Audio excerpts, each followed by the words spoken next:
잡았어요, 할아버지. 이제 당겨보렴. 잘했다.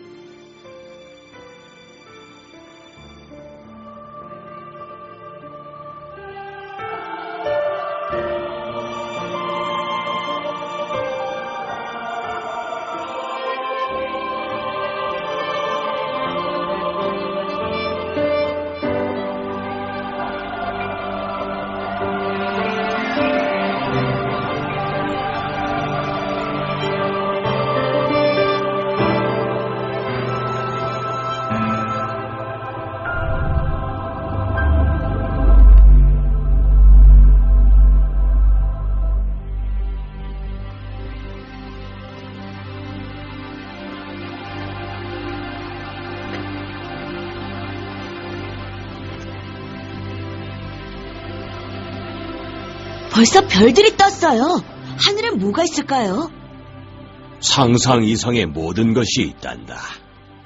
하늘을 나는 물고기도요? 물론이지. 아마 별들 사이를 헤엄치고 다닐걸. 말도 안 돼요. 저기 사각형 모양의 별 4개가 보이니 그 오른쪽으로 별무리가 있지. 그게 물고기 별자리란다. 황도 12궁 말인가요? 물고기 2마리가 헤엄치는 것처럼 보이지. 그래서 물고기 자리라고 부른단다. 아프로디테와 에로스가 변한 거지.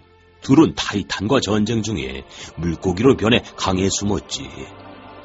그리고 비단 리본으로 서로의 꼬리를 묶어 하늘의 별로 남게 됐단다. 진짜예요?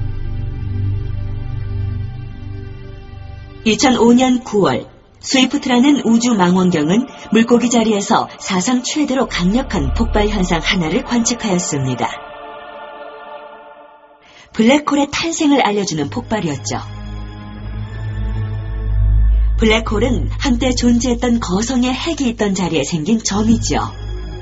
별이 지니고 있던 모든 물질들은 안으로 붕괴되고 압축되어서 그 점 밖으로는 빛조차도 빠져나올 수 없습니다.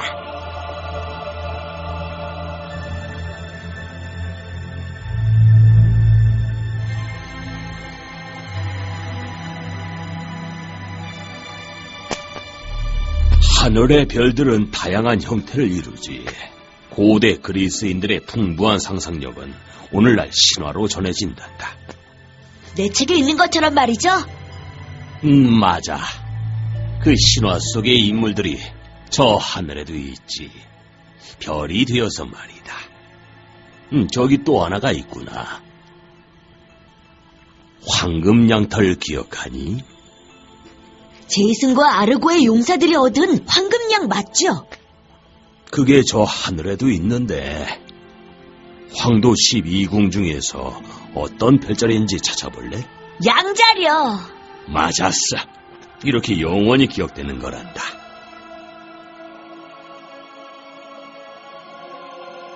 (2005년의) 스위프트 망원경은 또한 양자리에서 이와 비슷한 감마선 폭발을 관측했습니다. 이 폭발은 그 당시까지 관측된 다른 비슷한 폭발들과 비교해 볼 때 지구에 아주 가까운 것으로 밝혀졌습니다.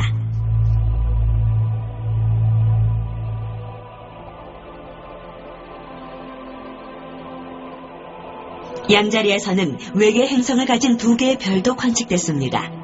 한 별은 목성보다 더 큰 행성을 적어도 2개나 가지고 있는 반면 또 다른 별은 목성의 1.5배나 큰 행성 하나를 가지고 있습니다.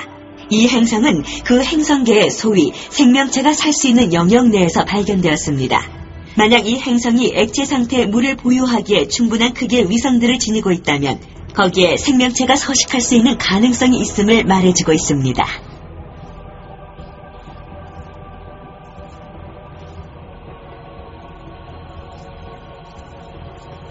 저 하늘에 황도 12궁이 다 있어요? 그래.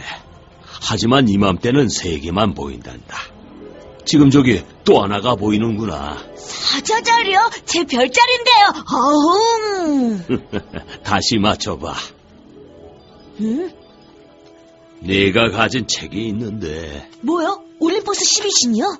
그 신들의 이름 기억하니? 물론이죠.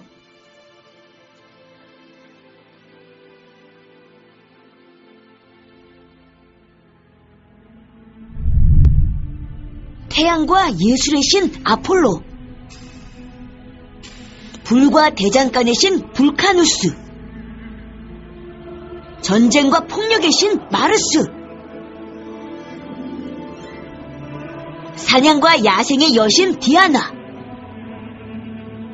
신들의 사자 장사의 신 메르쿠리우스, 지혜와 문명의 여신 미네르바, 바다와 지진의 신 넵투누스, 미와 사랑의 여신 베누스, 자연과 농업의 여신 케레스,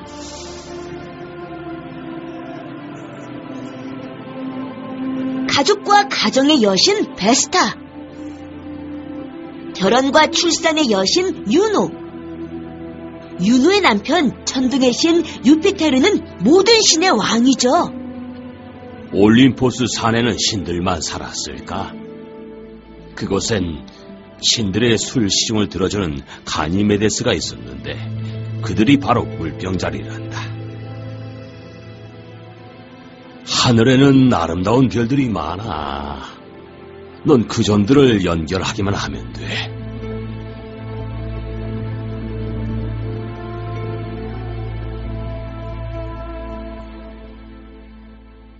물병자리에는 지구로부터 약 700광년 떨어져 있는 NGC 7293이라는 헬릭스 성운이 있는데 이는 행성상 성운으로 지름이 2광년에 달하며 중심에는 백색 외성이 있죠. 허블 우주망원경으로 찍은 사진을 보면 화려한 가스고리 안에 다양한 색을 지닌 층이 여러 개 보입니다. 이 진한 붉은색과 연한 푸른색으로 된 여러 겹의 화려한 가스고리는 성간 물질들이 우주로 방출되며 형성되는 것이죠. 어떤 면에서 이 성운은 지금으로부터 50억 년 후 그 생명을 다하게 되는 태양의 미래를 보여준다고 할 수 있습니다.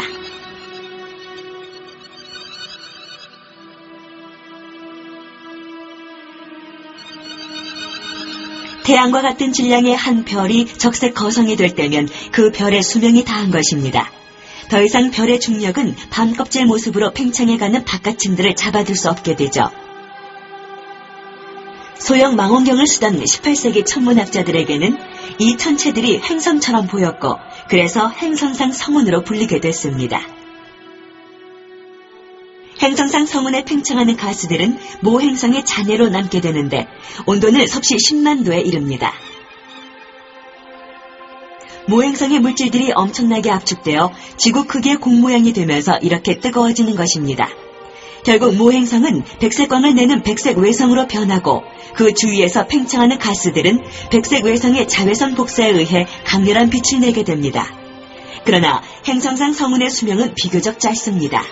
5만 년이 지나면 가스들은 우주로 흩어져 버려 더 이상 망원경으로 관찰할 수 없게 됩니다.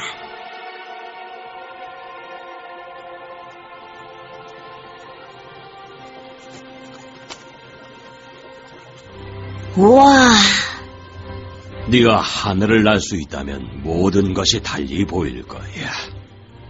지상에서는 별들이 그저 작은 점처럼 보일 뿐이지. 정말 날 수 있으면 좋겠어요. 하늘을 날게 되면 뭘 할 거니? 제 검을 들고 공중을 휙휙 날아다니면서 괴물들과 싸울 거예요. 그리고 위대한 영웅이 되고 싶어요. 자, 페르세우스처럼요. 보세요. 안드로메다는 에티오피아의 공주였죠.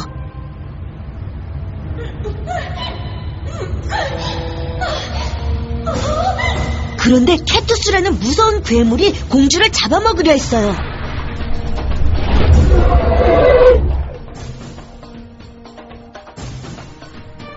안드로메다의 아버지 세피오스 왕과 어머니 카시오페이아는 공주를 바쳐 도시를 구하기로 했죠.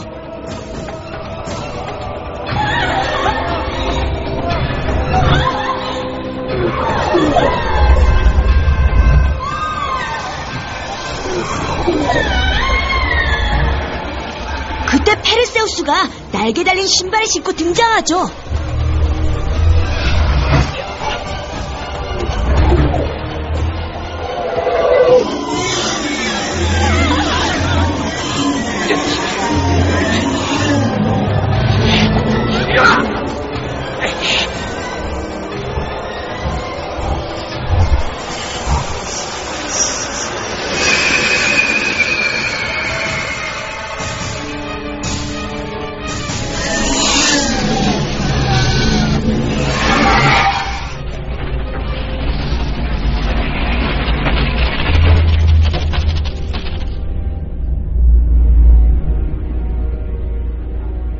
맞다. 페르세우스는 진정한 영웅이었지. 나처럼요. 그거 아니, 그들도 저 밤하늘에 있단다. 전부요? 그런 용기 있는 행동은 영원히 기억되어야 하지. 사람들은 존경할 영웅들을 원하는데 그런 영웅들을 저 하늘의 별들에 새겨놓으면 우러러 보기 딱 좋잖아. 그럼 하늘을 볼 때마다 영웅처럼 되려고 노력하겠지.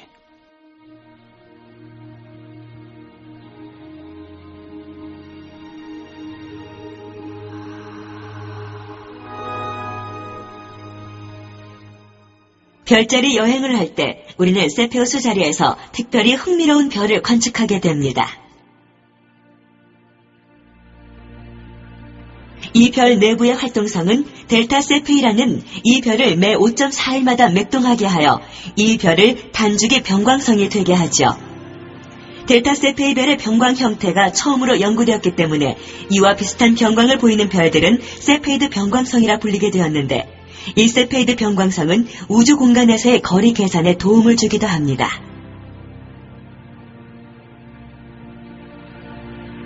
세페우스 내부에는 RC1396 성운을 포함하여 다른 흥미로운 천체들이 많이 존재합니다. RC1396은 엄청난 가스 성운으로 지구에서 2450광년 떨어져 있습니다. 이 성운 내부에서는 코끼리 코 모양의 가스 응집체가 발견되는데 막 태어난 많은 별들이 이들 속에 숨어 있습니다. 이런 형태를 지닌 대부분의 성운들 내부에서는 수십 개의 별들이 동시에 탄생되어 소위 산계 성단을 형성합니다. 예를 들어 카시오페이아의 경우 지구로부터 8000광년 떨어진 곳에서 이런 흥미로운 성단 2개를 찾을 수 있습니다.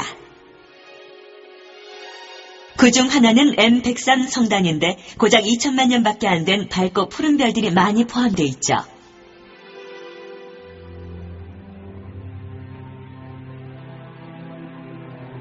다른 하나는 NGC 7789 성단으로 나이가 16억 년으로 비교적 늙은 성단이죠. 이 성단 안의 많은 별들은 수명을 다하고 격렬한 초신성 폭발을 통해 이미 소멸해버렸죠.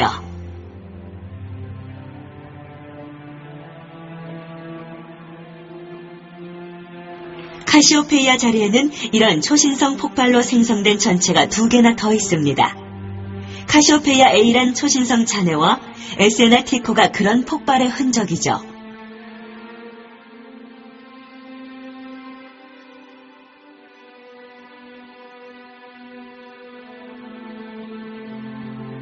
하늘 아래쪽으로 내려오면 고래 자리에 오미크론 세트라는 별이 보이는데 이는 미라형 별로 알려져 있습니다.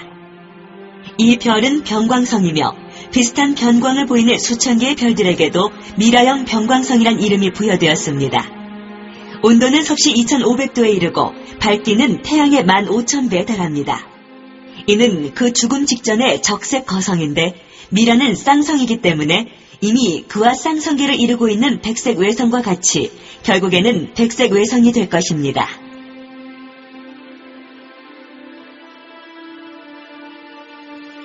하지만 어떤 헛별도 악마의 별인 알골 또는 베타 페르세이와 비교될 수 없는데 이 별은 바로 메두사의 눈에 해당한답니다.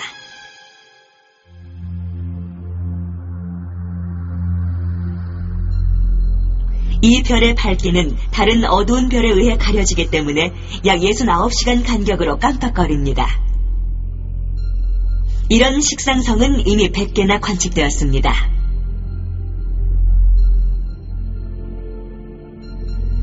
가을 밤하늘을 보면 메두사의 머리를 들고 있는 페르세우스와 아직도 마술 면사포가 쇠사슬로 묶여있는 안드로메다가 보일 겁니다.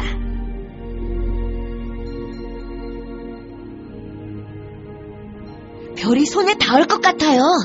그러자면 팔이 엄청 길어야 할걸. 가장 가까운 별도 실은 몇 광년이나 떨어져 있거든. 광년이 뭐예요? 1년 동안 빛이 이동하는 거리를 말하지. 얼마나 이동하는데요?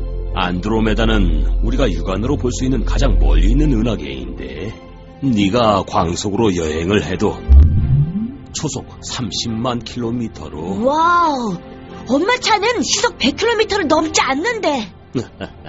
네가 광속으로 운전할 수 있을 만큼 빠른 차를 가지고 있다면 안드로메다까지 약 230만 년은 걸릴 게다. 그러면 할아버지만큼 늙어버리겠네요. 그래도 네가 몇 년은 더 젊겠지. 안드로메다 면사포는 실제로는 거대한 별의 도시로 그곳이 속해 있는 별자리의 이름이 부여된 은하입니다. 바로 안드로메다 성운으로 2천억 개의 별이 운집된 모습을 육안으로도 볼 수 있습니다.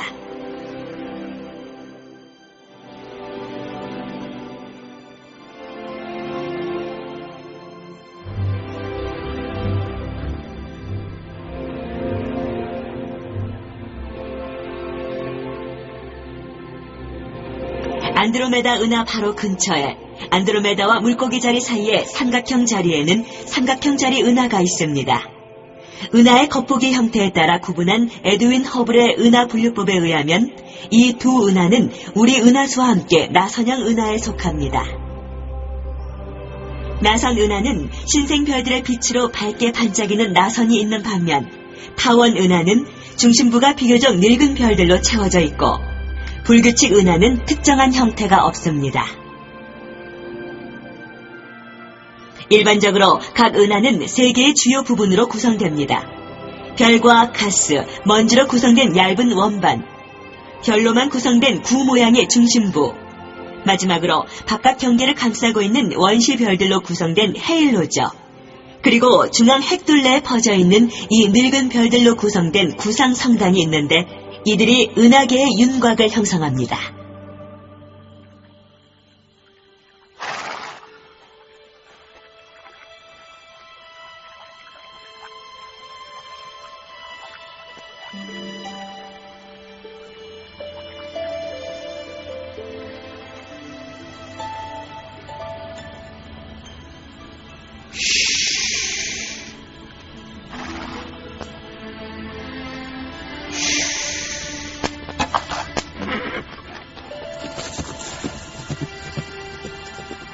멋져요.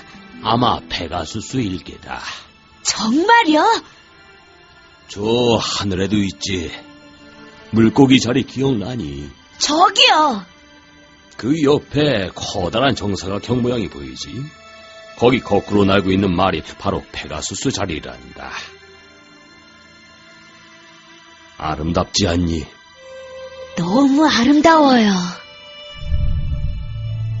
페가수스 자리에는 지구로부터 4만 광년 떨어진 M15로 알려진 구상성단이 있습니다. 이는 밤하늘에서 가장 아름다운 구상성단으로 알려져 있습니다. 이 성단의 특징은 중심부가 조밀할 뿐 아니라 수많은 병광성으로 구성됐다는 것이죠. 은하 분류는 은하의 구조와 함께 움직임도 고려합니다. 그 예로 폭발 은하와 세이퍼트 은하, 비엘 라세타 천체들, 그리고 퀘이사가 있습니다.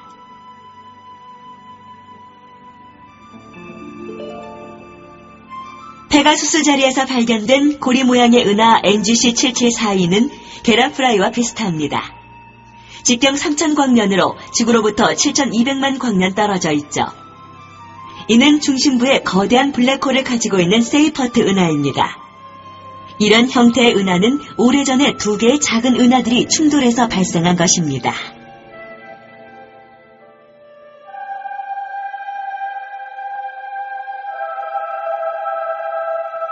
저 별들 안에 있는 모든 것들이 한때 우주에 떠다녔단다. 네 몸의 세포들도 한때 별 안에 있었던 먼지를 포함하고 있지. 제가 별의 먼지로 만들어졌어요? 네 안에도 우주가 있어. 우리 모두 마찬가지지.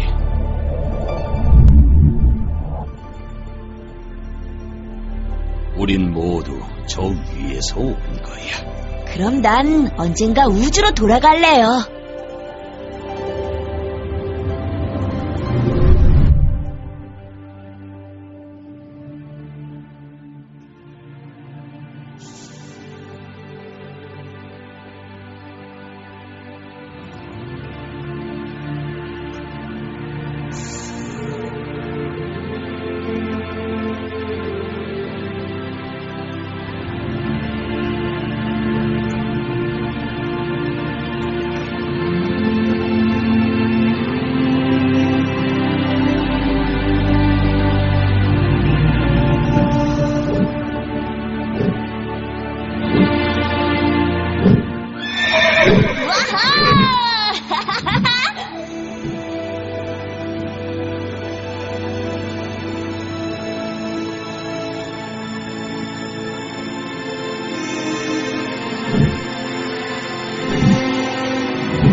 시뮬레이션 종료.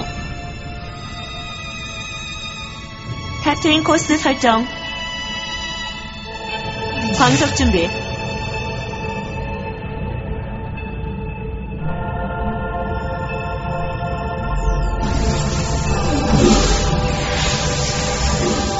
엔진 준비. 준비 완료.